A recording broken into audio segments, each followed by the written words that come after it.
Let's travel back to 1963. In the wake of the Kennedy assassinations, the entire US media had gone mad with conspiracy theories on what actually happened, and two men were at the centre of it, Kerry Thornley and Robert Anton Wilson. They were part of a burgeoning countercultural underground press, and they had enough. This was the hippie radical youth movement, the generation of turn on, tune in and drop out, sick of politics and the values of society. Conspiracy theories for them, touted by the mainstream press, was just another way for the man to keep you scared and controlled. Thornley was curiously tied to the Kennedy assassinations. As a younger man, he'd been stationed in Japan as a Marine and written a book about his fellow Marines, especially one in particular, Lee Harvey Oswald. Written in 1962, a full year before Oswald killed Kennedy, it focused on the disillusionment that many serving men faced. With his proximity to Oswald, Thornley was questioned by both the Warren Commission, which was set up to investigate the JFK's assassination. He was later accused by the conspiracist lawyer Jim Garrison of being in cahoots with the CIA to kill the president. The two men created a satiric pseudo-religion called Discordianism, which worshipped the Greek goddess of strife and discord, Eris. And along with the Discordians, the two men brainstormed Operation Mindfuck.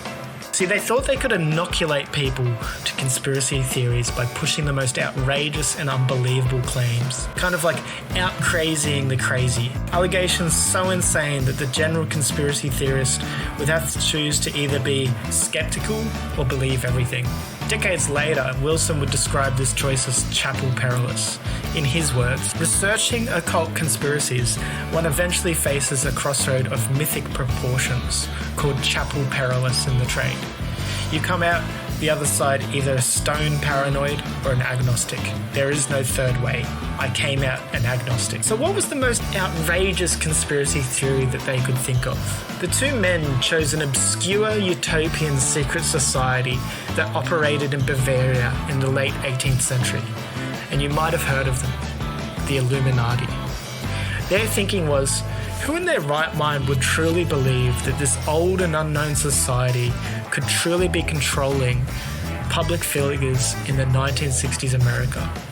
How wrong they could be. So across the country they made outrageous claims and pranks. In one article, it was stated that Jackie Kennedy had witnessed LBJ performing necrophilia on the dead president's head wound. In 1967, a march was organised to float the Pentagon. And while both Wilson and Thornley worked to attribute all national calamities, assassinations and conspiracies to the Illuminati and other hidden hands, they planted false advertisements recruiting people to the Illuminati. They sent letters to the paranoid John Birch Society gloating about controlling the world. In 1969, at a famous trial on the JFK assassination brought on by Jim Garrison, they managed to sneak a note to the journalist alleging that the jurors were all Illuminati initiates. The telltale sign, none of them had a left nipple. What was the result? Well, Wilson, in a 1975 book, wrote that none of us were aware yet that Operation Mindfuck could get out of hand. And really, the real bounty of the Illuminati conspiracy theories were going to bear fruit decades later. It is interesting to look at the remainder of the men's lives. Both of them have gone through that crossroads of chapel perilous.